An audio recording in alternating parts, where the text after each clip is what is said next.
প্রিয় দর্শকবৃন্দ, তোমাদের সবাইকে স্বাগত জানাই তোমাদের প্রিয় ইউটিউব চ্যানেল রাধা কৃষ্ণ লীলাতে। আজ আমরা শুনব শ্রীকৃষ্ণের শৈশবের এক অপূর্ব, মধুর এবং হৃদয় ছুঁয়ে যাওয়া লীলা, মাখন চুরির গল্প। এই গল্প শুধু চুরি নয়, এর মধ্যে লুকিয়ে আছে ভালোবাসা, ভক্তি, সরলতা এবং মানব জীবনের গভীর শিক্ষা। চলো তাহলে শুরু করা যাক আজকের এই অসাধারণ কাহিনী। বৃন্দাবনের সেই দিনগুলো যেন স্বপ্নের মতো সুন্দর ছিল। চারদিকে সবুজ গাছপালা, গরুর ঘণ্টার মৃদু শব্দ, নদীর ধারে কিশোরদের হাসি আর গোপীদের ব্যস্ততা, সব মিলিয়ে এক অপার্থিব পরিবেশ। এই গ্রামের মাঝেই বাস করতেন নন্দ ও যশোদা, আর তাদের স্নেহের ধন ছিল ছোট্ট কৃষ্ণ। কৃষ্ণ ছিল অন্য সব বাচ্চার মতো নয়। তার চোখে ছিল এক অদ্ভুত মায়া, মুখে ছিল কালীন হাসি, আর তার প্রতিটি দুষ্টুমিতে যেন লুকিয়ে থাকত এক গভীর রহস্য। গ্রামের সবাই তাকে ভালোবাসত, কিন্তু তার দুষ্টুমি নিয়েও মাঝে মাঝে বিরক্ত হতো। প্রতিদিন ভোরে বৃন্দাবনের গোপীরা নিজেদের কাজে ব্যস্ত হয়ে পড়তেন। কেউ গরু দহন করছে, কেউ দুধ জাল দিচ্ছে, কেউ বা মাখন বানাচ্ছে। তখনই শুরু হতো কৃষ্ণ আর তার বন্ধুদের গোপন পরিকল্পনা। কৃষ্ণের সবচেয়ে প্রিয় জিনিস ছিল মাখন, কিন্তু সে নিজের বাড়ির মাখন খেয়ে সন্তুষ্ট থাকত না। সে চাইত অন্যের বাড়ির মাখন, যেন সেই মাখনের স্বাদেই ছিল অন্য রকম আনন্দ। একদিন সকালে কৃষ্ণ তার বন্ধুদের নিয়ে গাছতলায় বসে বলল, শোন, আজ আমরা গোপী মায়েদের মাখন খাব, কিন্তু এবার এমনভাবে করব যেন কেউ বুঝতেই পারে না। তার বন্ধুরা একটু ভয় পেয়ে বলল, কিন্তু যদি ধরা পড়ি? কৃষ্ণ হেসে বলল, আমি আছি না, কিছু হবে না। তার এই আত্মবিশ্বাসে সবাই সাহস পেল। তারা ধীরে ধীরে একটি গোপীর বাড়ির দিকে এগিয়ে গেল। বাড়ির দরজা খোলা, কিন্তু ভেতরে কেউ নেই। সবাই বুঝল এটাই সুযোগ। কৃষ্ণ প্রথমে চারপাশে তাকিয়ে দেখল, তারপর বলল, চলো কাজ শুরু করা যাক। ঘরের ভেতরে বড় বড় হাঁড়িতে মাখন রাখা ছিল, কিন্তু সেগুলো এত উঁচুতে ঝুলানো ছিল যে সহজে পাওয়া যায় না। কৃষ্ণ তখন এক বুদ্ধি করল। সে বলল, আমরা একে অপরের কাঁধে উঠে দাঁড়াব। একজন নিচে দাঁড়ালো, তার ওপর আরেকজন, তারপর আর একজন। শেষে কৃষ্ণ উঠে গেল সবার ওপরে। সে হাত বাড়িয়ে মাখনের হাঁড়ি ধরল। হাঁড়ি খুলতেই মাখনের গন্ধ চারদিকে ছড়িয়ে পড়ল। কৃষ্ণ একটু মাখন তুলে মুখে দিল, আর তার চোখে আনন্দের ঝিলিক ফুটে উঠল। সে নিচে দাঁড়ানো বন্ধুদেরও দিতে শুরু করল। সবাই মাখন খেতে খেতে হাসছিল, যেন এই ছোট্ট চুরির মধ্যেই ছিল তাদের জীবনের সবচেয়ে বড় আনন্দ। কিন্তু হঠাৎ বাইরে থেকে কারো পায়ের শব্দ শোনা গেল। সবাই ভয় পেয়ে গেল। কৃষ্ণ দ্রুত নিচে নেমে এলো এবং বলল, চুপ, কেউ শব্দ করবে না। গোপী ঘরে ঢুকতেই দেখে হাঁড়ি দুলছে আর মাখন কমে গেছে। সে বুঝতে পারল এটা নিশ্চয়ই কৃষ্ণের কাজ। সে রেগে গিয়ে বলল, এই কৃষ্ণ, কোথায় লুকিয়েছিস? কৃষ্ণ তখন এক কোণে দাঁড়িয়ে নির্দোষ মুখে তাকিয়ে আছে। তার মুখে মাখনের দাগ স্পষ্ট, কিন্তু সে এমনভাবে দাঁড়িয়ে যেন কিছুই জানে না। গোপী বলল, তুই আবার মাখন চুরি করেছিস? কৃষ্ণ মিষ্টি হেসে বলল, না মাইয়া, আমি তো কিছুই করিনি। গোপী বলল, তোর মুখে মাখন লাগানো আর বলছিস কিছু করিসনি? কৃষ্ণ তখন আরও মিষ্টি করে বলল, ওটা আমি খাইনি, ওটা নিজে থেকেই এসে লেগে গেছে। তার এই সরল উত্তর শুনে গোপীর রাগ কমে গেল। সে হাসতে লাগল। আসলে কেউই কৃষ্ণের উপর বেশি রাগ করতে পারত না। এইভাবেই প্রতিদিন কৃষ্ণ নতুন নতুন কৌশলে মাখন চুরি করত, কখনো বন্ধুদের নিয়ে, কখনো একাই। কখনো গোপীরা তাকে ধরতে পারত, কখনো সে পালিয়ে যেত। কিন্তু একদিন গোপীরা ঠিক করল, এবার তারা কৃষ্ণকে হাতে নাতে ধরবেই। তারা সবাই মিলে পরিকল্পনা করল। পরের দিন তারা ইচ্ছে করে দরজা খোলা রেখে লুকিয়ে থাকল। কৃষ্ণ আগের মতোই বন্ধুদের নিয়ে এলো। সে বুঝতে পারেনি যে আজ তাকে ধরার জন্য সবাই প্রস্তুত। সে আবার আগের মতো কাঁধে উঠে মাখন নিতে গেল। ঠিক তখনই গোপীরা বেরিয়ে এলো। এইবার ধরেছি বলে সবাই চিৎকার করে উঠল। কৃষ্ণ একটু থমকে গেল, কিন্তু সে ভয় পেল না। সে নিচে নেমে এসে বলল, তোমরা আমাকে কেন ধরছ? গোপীরা বলল, কারণ তুই চুরি করেছিস। কৃষ্ণ হেসে বলল, চুরি? আমি তো শুধু মাখন খাচ্ছিলাম। তোমরা যদি আমাকে দিতে, তাহলে কি আমাকে চুরি করতে হতো? তার এই কথায় সবাই চুপ করে গেল। সত্যিই তো, কৃষ্ণ যদি ভালোবেসে কিছু চায় তাহলে সেটা দেওয়াই উচিত। এই ছোট্ট ঘটনায় গোপীরা বুঝতে পারল কৃষ্ণ শুধু দুষ্টুমি করছে না, সে ভালোবাসা চাইছে। যশোদা মা যখন এসব শুনলেন তিনি প্রথমে রেগে গেলেন। তিনি কৃষ্ণকে ডেকে বললেন, তুই কেন অন্যের বাড়িতে গিয়ে মাখন চুরি করিস? কৃষ্ণ তখন মাথা নিচু করে দাঁড়িয়ে রইল, কিন্তু তার মুখে ছিল সেই চিরচেনা হাসি। যশোদা মা বললেন, আজ তোকে শাস্তি দেব। তিনি কৃষ্ণকে দড়ি দিয়ে বাঁধতে গেলেন, কিন্তু আশ্চর্যের বিষয়, দড়ি যতই জোড়া লাগান তবুও ছোট হয়ে যায়। এই দৃশ্য দেখে সবাই অবাক হয়ে গেল। যশোদা মা বুঝতে পারলেন তার এই ছোট্ট ছেলে আসলে সাধারণ কেউ নয়। তবুও তিনি মায়ের মতো করে কৃষ্ণকে বুকে জড়িয়ে ধরলেন, কারণ তার কাছে কৃষ্ণ ছিল শুধু তার সন্তান। এই মাখন চুরির গল্পের মধ্যে লুকিয়ে আছে এক গভীর সত্য। কৃষ্ণ আসলে আমাদের হৃদয়ের ভালোবাসা চুরি করেন। তিনি মাখন চুরি করেন না, তিনি মানুষের মন জয় করেন। বৃন্দাবনের দিনগুলো যেন ধীরে ধীরে আরও মধুর হয়ে উঠছিল। কৃষ্ণের মাখন চুরির গল্প শুধু একটি দুষ্টুমি হিসাবে সীমাবদ্ধ থাকল না, বরং তা এক প্রকার আনন্দের উৎস হয়ে দাঁড়ালো গোটা গ্রামের জন্য।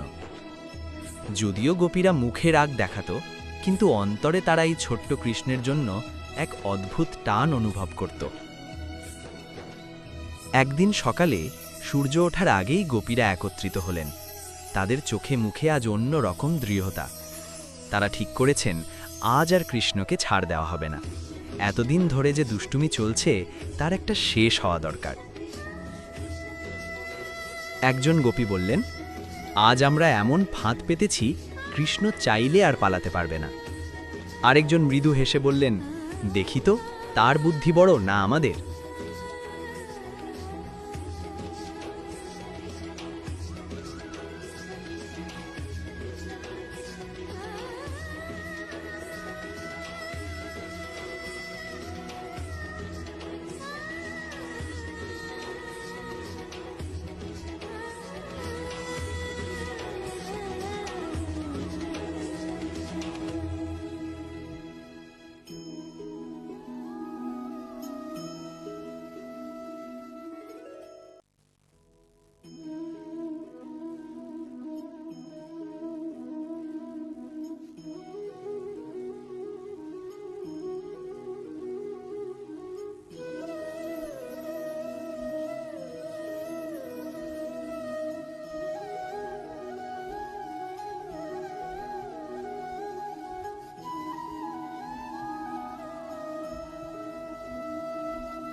বৃন্দাবনের আকাশ যেন প্রতিদিন নতুন রঙে রাঙিয়ে উঠত, আর সেই রঙের মাঝেই কৃষ্ণের লীলাগুলো আরও গভীর হয়ে উঠছিল। এখন আর শুধু মাখনচলি নয়, বরং সেই চুড়ির মধ্যে লুকিয়ে থাকা ভালোবাসা, স্নেহ আর এক অদ্ভুত আকর্ষণ সবাইকে ধীরে ধীরে বদলে দিচ্ছিল। গোপীরা এখন আর আগের মতো শুধুই অভিযোগ করতে আসতো না, তারা আসতো কৃষ্ণকে দেখার জন্য, তার সাথে কথা বলার জন্য, তার সেই নিষ্পাপ হাসি একবার দেখার জন্য। একদিন বিকেলে যখন সূর্যের আলো ধীরে ধীরে নরম হয়ে আসছে, তখন কয়েকজন গোপী যশোদা মায়ের উঠোনে এসে বসলেন। তারা গল্প করছিলেন, কিন্তু কথার মাঝেই বারবার কৃষ্ণের প্রসঙ্গ উঠে আসছিল। একজন বললেন, যশোদা, তোর ছেলে কিন্তু আমাদের ঘরের সব মাখন শেষ করে দিচ্ছে। আরেকজন হেসে বললেন, কিন্তু জানিস, ও যখন চুরি করে তখন রাগ করতে ইচ্ছেই করে না। যশোদা মা একটু বিরক্ত হয়ে বললেন, তোমরা সবাই ওকে খুব বেশি মাথায় তুলেছ, তাইও এত দুষ্টু হয়ে উঠছে। এই কথার মাঝেই কৃষ্ণ ধীরে ধীরে এসে দাঁড়ালো। সে সব শুনছিল, তার মুখে ছিল সেই পরিচিত মিষ্টি হাসি। সে বলল, মা, আমি কি সত্যি এত খারাপ? যশোদা মা একটু থেমে গেলেন, তার রাগ যেন মুহূর্তে গলে গেল। না বাবা, তুই খারাপ না, কিন্তু তোর দুষ্টুমি একটু বেশি। কৃষ্ণ তখন গোপীদের দিকে তাকিয়ে বলল, তোমরা কি সত্যিই রাগ করো? একজন গোপী এগিয়ে এসে বললেন, না রে, তুই যখন আসিস তখন আমাদের ঘরটা যেন আলোকিত হয়ে ওঠে। এই কথায় কৃষ্ণের চোখে এক অন্যরকম দীপ্তি ফুটে উঠল, যেন সে জানে তার উপস্থিতি শুধু দুষ্টুমি নয়, বরং মানুষের মনে আনন্দ ছড়িয়ে দেওয়া। পরের দিন আবার নতুন ঘটনা ঘটল। একজন গোপী ঠিক করলেন তিনি এবার মাখনের হাড়ি এমন জায়গায় রাখবেন যেখানে কৃষ্ণ পৌঁছাতে পারবে না। তিনি সেটাকে খুব উঁচুতে ঘরের এক কোণে ঝুলিয়ে রাখলেন এবং চারপাশে ছোট ছোট ঘণ্টা লাগিয়ে দিলেন। তার ধারণা, কৃষ্ণ যদি হাঁড়িতে হাত দেয় তাহলে ঘণ্টা বাজবে এবং সে ধরা পড়ে যাবে। কৃষ্ণ যখন এলো, সে সব কিছু লক্ষ্য করল। ঘণ্টাগুলো দেখে সে একটু হেসে ফেলল। সে বন্ধুদের বলল, আজ একটু সাবধানে কাজ করতে হবে। একজন বলল, এই ঘণ্টা থাকলে তো আমরা ধরা পড়ব। কৃষ্ণ বলল, না, আমরা বুদ্ধি দিয়ে কাজ করব। সে ধীরে ধীরে এক বন্ধুকে বলল ঘণ্টাগুলো ধরে রাখতে, যাতে সেগুলো না বাজে। তারপর সে নিজে উঠে গিয়ে মাখন নিয়ে এলো। সব কিছু এত নিঃশব্দে হলো যে কেউ বুঝতেই পারল না। গোপী পরে এসে দেখলেন মাখন আবার কমে গেছে। তিনি অবাক হয়ে গেলেন, এটা কিভাবে সম্ভব? তিনি বুঝলেন কৃষ্ণ শুধু দুষ্টু নয়, সে অত্যন্ত বুদ্ধিমানও। এই ঘটনার পর গোপীদের মধ্যে এক ধরনের মজা শুরু হলো। তারা প্রতিদিন নতুন নতুন ফাঁদ পেত, আর কৃষ্ণ প্রতিদিন নতুন নতুন উপায়ে সেগুলোকে পরাস্ত করত। এ যেন এক খেলা, ভালোবাসার খেলা। কিন্তু একদিন ঘটনা একটু অন্যরকম হলো। একজন নতুন গোপী, যিনি বৃন্দাবনে নতুন এসেছেন, তিনি এসব কিছুই জানতেন না। তিনি সত্যিই রেগে গেলেন যখন দেখলেন তার মাখন চুরি হয়েছে। তিনি সরাসরি যশোদা মায়ের কাছে গিয়ে অভিযোগ করলেন, তোমার ছেলে আমার ঘরে চুরি করেছে। তিনি রাগে বললেন। যশোদা মা এবার সত্যিই লজ্জিত হলেন। আমি ওকে শাসন করব, তিনি বললেন। কৃষ্ণকে ডাকা হলো। সে এসে শান্তভাবে দাঁড়ালো। গোপী বললেন, এই ছেলেটাই আমার ঘরে ঢুকে মাখন চুরি করেছে। কৃষ্ণ মৃদু হেসে বলল, আমি শুধু একটু খেয়েছি। এটাই তো চুরি, গোপী বললেন। কৃষ্ণ তখন ধীরে ধীরে বলল, তুমি যদি আমাকে একটু ভালোবেসে দাও তাহলে কি সেটা চুরি হবে? গোপী একটু থমকে গেলেন, তার রাগ ধীরে ধীরে কমে গেল। তিনি বুঝতে পারলেন এই ছেলেটার মধ্যে কিছু আলাদা আছে। তিনি কৃষ্ণকে কোলে তুলে নিয়ে বললেন, ঠিক আছে, আজ থেকে তুই আমার ঘরেও আসবি, কিন্তু চুরি করে না, সামনে থেকে চাইবি। এই ঘটনার পর সেই গোপীরও মন বদলে গেল। এভাবেই কৃষ্ণ একে একে সবার হৃদয় জয় করে নিচ্ছিল। মাখন চুরির এই লীলা আসলে এক অদ্ভুত শিক্ষা দিচ্ছিল। ভালোবাসা কখনো জোর করে পাওয়া যায় না, সেটা নিজের আচরণ দিয়েই অর্জন করতে হয়। একদিন রাতে যশোদা মা কৃষ্ণকে ঘুম পাড়াচ্ছিলেন। চারপাশে নীরবতা, শুধু বাতাসের মৃদু শব্দ। তিনি ধীরে ধীরে বললেন, তুই কেন এমন করিস বাবা? কৃষ্ণ চোখ বন্ধ করেই বলল, মা, আমি যখন তাদের ঘরে যাই তারা খুশি হয়, আমি সেই খুশিটাই দেখতে ভালোবাসি। যশোদা মা চুপ করে রইলেন, তার চোখে জল চলে এলো। তিনি বুঝতে পারলেন তার এই ছোট্ট ছেলে শুধু দুষ্টুমি করছে না, সে মানুষের হৃদয়ে আনন্দ ছড়িয়ে দিচ্ছে। পরের দিন সকালে পুরো গ্রামে এক অদ্ভুত শান্তি অনুভূত হলো, যেন সবাই এখন কৃষ্ণের এই লীলাকে বুঝতে শুরু করেছে। গোপীরা এখন আর মাখন লুকিয়ে রাখে না, বরং তারা নিজেরাই একটু করে রেখে দেয়, যেন কৃষ্ণ এসে খায়। কৃষ্ণ মাঝে মাঝে চুরি না করে সরাসরি গিয়ে বলে, আমাকে একটু মাখন দেবে? আর গোপীরা হাসি মুখে বলে, নেবি তো সবটাই নিয়ে যা। এইভাবে চুরির খেলাটা ধীরে ধীরে ভালোবাসার আদান প্রদানে পরিণত হলো। কৃষ্ণের শৈশবের এই ছোট্ট ছোট্ট ঘটনা বৃন্দাবনের মানুষের জীবনে এক নতুন আলো এনে দিল। তারা শিখল, রাগের চেয়ে ভালোবাসা অনেক শক্তিশালী, অভিযোগের চেয়ে বোঝাপড়া অনেক গভীর। আর কৃষ্ণ, সে তো একই রকম রইল, একটি ছোট্ট, দুষ্টু কিন্তু অসীম ভালোবাসায় ভরা শিশু। বৃন্দাবনের সেই দিনগুলো এখন যেন আরও গভীর অর্থ বহন করতে শুরু করেছে। যেখানে আগে শুধুই হাসি ঠাট্টা আর দুষ্টুমি ছিল, এখন সেখানে অনুভূতির এক অদৃশ্য স্রোত বয়ে যাচ্ছে। সবাই বুঝতে পারছে, এই ছোট্ট কৃষ্ণ শুধু গ্রামের এক সাধারণ বালক নয়, তার উপস্থিতি যেন জীবনের এক অন্যরকম মানে শেখাচ্ছে। মাখন চুরির ঘটনা এখন আর অভিযোগের বিষয় নয়, বরং স্মৃতির এক মূল্যবান অংশ হয়ে উঠেছে। প্রতিটি গোপী এখন গর্ব করে বলে, আজ আমার ঘরে কৃষ্ণ এসেছিল। একদিন সকালে বৃন্দাবনের আকাশ ছিল একেবারে পরিষ্কার। হালকা বাতাসে গাছের পাতা নড়ছিল, আর সেই নড়াছড়ার মধ্যেই যেন এক অদ্ভুত প্রশান্তি ছড়িয়ে পড়ছিল। কৃষ্ণ সেই দিন একা একা গ্রামের পথে হাঁটছিল। তার মুখে ছিল মৃদু হাসি, চোখে ছিল গভীর ভাবনা, যেন সে কিছু একটা উপলব্ধি করছে যা অন্যরা এখনও পুরোপুরি বুঝতে পারেনি। হঠাৎ সে একটি বাড়ির সামনে থেমে গেল। এটি ছিল সেই প্রথম গোপীর বাড়ি, যিনি একসময় খুব রাগ করতেন কৃষ্ণের ওপর। কৃষ্ণ ধীরে ধীরে ভেতরে ঢুকল। গোপী তাকে দেখে হাসি মুখে বললেন, আজ চুরি করতে এসেছ না সামনে থেকে চাইতে? কৃষ্ণ একটু হেসে বলল, আজ আমি শুধু তোমার সাথে একটু কথা বলতে এসেছি। গোপী অবাক হলেন, কি কথা বলবি? কৃষ্ণ বলল, তুমি এখন আর রাগ করো না কেন? গোপী কিছুক্ষণ চুপ করে রইলেন, তারপর ধীরে ধীরে বললেন, কারণ আমি বুঝেছি তুই মাখন চুরি করিস না, তুই আমাদের মন চুরি করিস।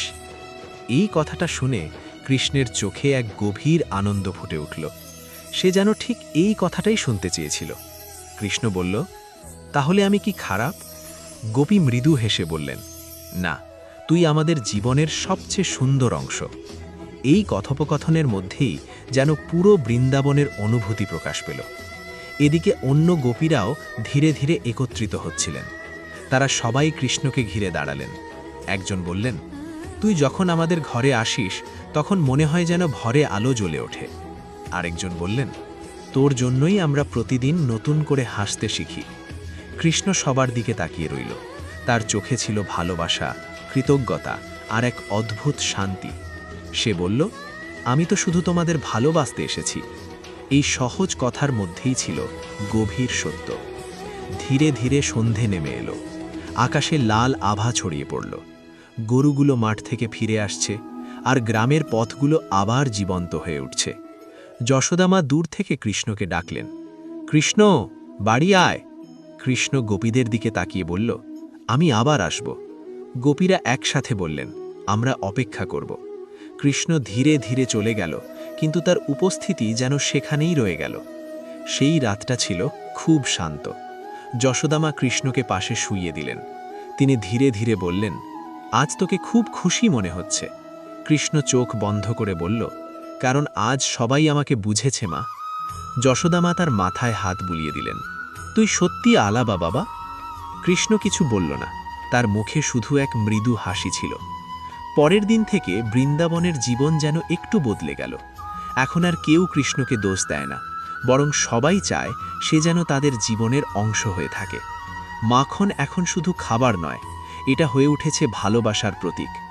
যখনই কৃষ্ণ কারো ঘরে যায়, তারা তাকে মাখন দেয়, আর সেই মাখনের সাথে দেয় তাদের ভালোবাসা, স্নেহ আর হৃদয়ের এক টুকরো। কৃষ্ণ সেই সব কিছু গ্রহণ করে, কিন্তু কখনো নিজের জন্য নয়।